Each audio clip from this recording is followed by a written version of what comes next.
bukid, murag maglinog.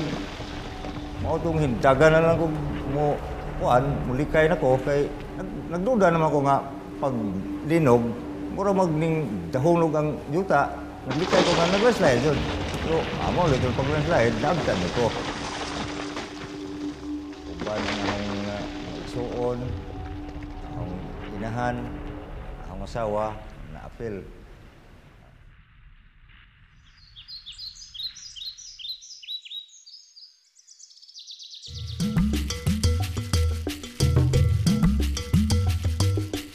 Life is simple in southern Leyte, a province in the Philippines' eastern Visayas region. Its rich land and sea not only serve as a breathtaking rural backdrop, but more importantly, provide livelihood to its people. But behind its scenic beauty is an unsettling truth. The province's location and geographic features make it one of the most disaster-prone provinces in the country.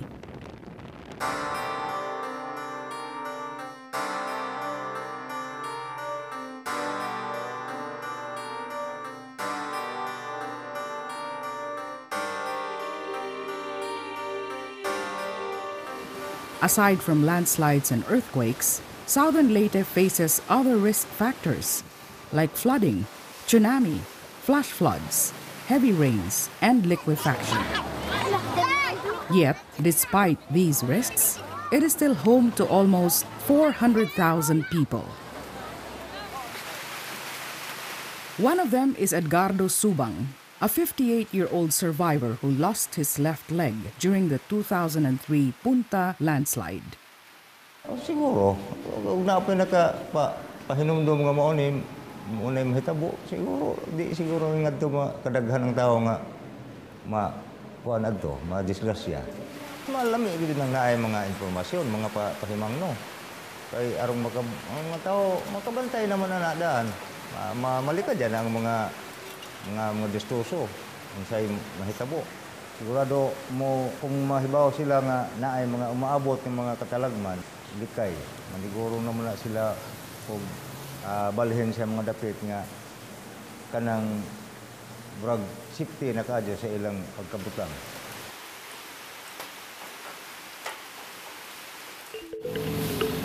Learning from past disasters, the local government of Southern Leyte established a provincial disaster management office that oversees the municipal and barangay disaster risk reduction and management councils. This structure ensures that disaster management plans are in place, especially in high-risk areas. The advantage is this is well organized already. It's different from before, like in Southern Leyte, when there was no Disaster Risk Reduction Management Council. This time, because this is well organized, when there is a disaster or this is a calamity that happens in an area, there are representatives of the different sectors of government that will go there, from the municipal, provincial, regional, and the national. For their disaster preparedness plans to be implemented well, Southern Leyte saw the need for a quick, simple, efficient, and reliable way of disseminating critical information before, during, and after disasters. Medyo nahirapan kami noon because the communication is a problem. We are in the tip of Leyte Island, so if you use radio alone, we cannot contact all the municipalities. With the mobile phone and SMS communication becoming more pervasive, even in far-flung areas, an idea was formed.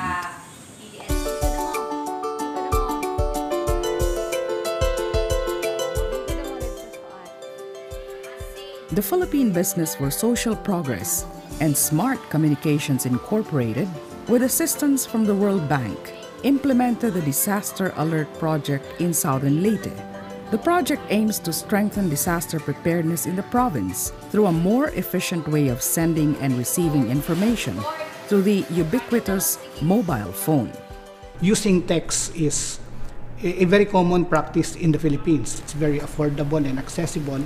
And if you can build the information dissemination in the texting field, then you facilitate the communication flow. When the World Bank came up with a call for proposal for the development marketplace, we thought of using SMS in disaster risk management. People from SMART said that it is possible, and SMART has a technology which can be used for disaster risk reduction and management, notably in the form of an information board. The project is successful because local government units are very appreciative of the technology. The SMS technology is very simple, it is widely used, and it has a wide range of applications for health, community development, even disaster risk reduction management.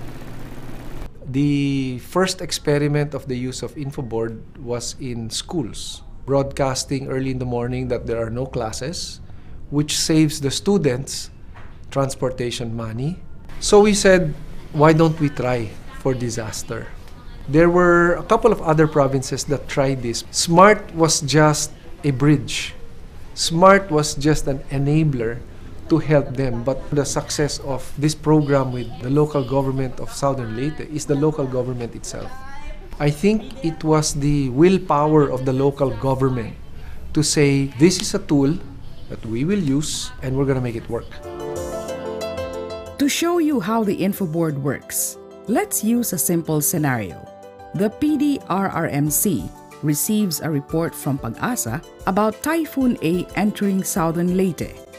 The PDRRMC headquarters crafts a message that it cascades to all barangays at once through the InfoBoard web interface.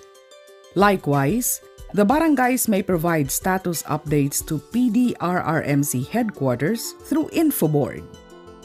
The info board that SMART has provided us and PBSP is being used by the Provincial Disaster Risk Reduction Management Office every day. We broadcast to the 9 municipalities and 1 city like the weather situation, the location of the typhoon, if there is earthquake, if there's a tsunami alert or everything. That's why this is very useful to us.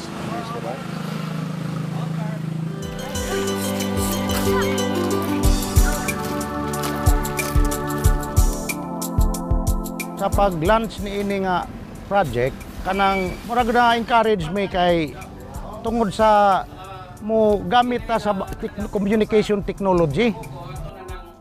Kanang optimistic ta nga ang kini nga technology magamit jud nato to the full ba, to the maximum para makatabang sa pag-prepare sa atong mga katawhan, atong barangay officials, atong mga membro sa Barangay Disaster Risk Reduction Management Committee para sa preparation for calamity o naamang gani. 10/23/2012 as of 8 AM katagamtam kita og mga pag-ulan, hinungdan kini nga sa bagyong Ophel nga may gilayon nga 460 kilometers sidlakan sa Surigao City.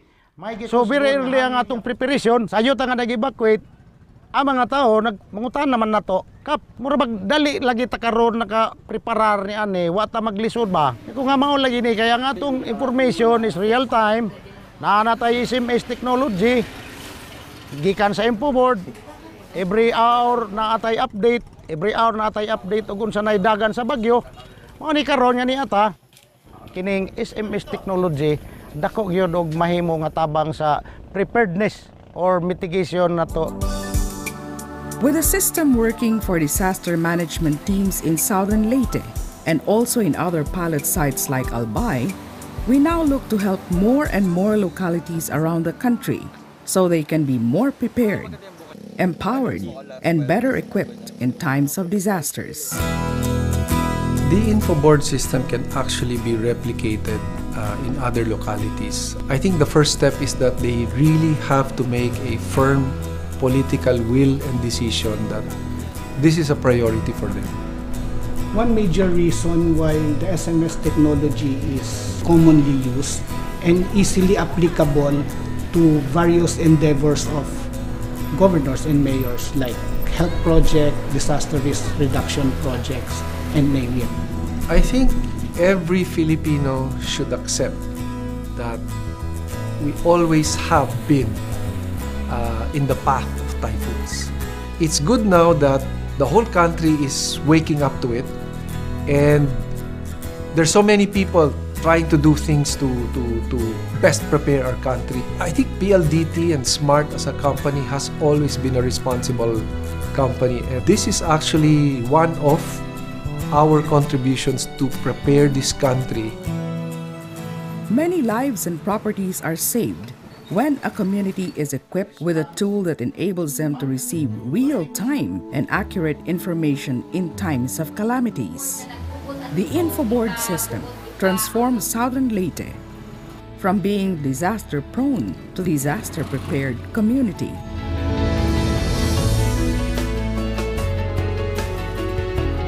With PBSP and SMART's Community Disaster Preparedness Program, using SMS technology, safety is always within your reach.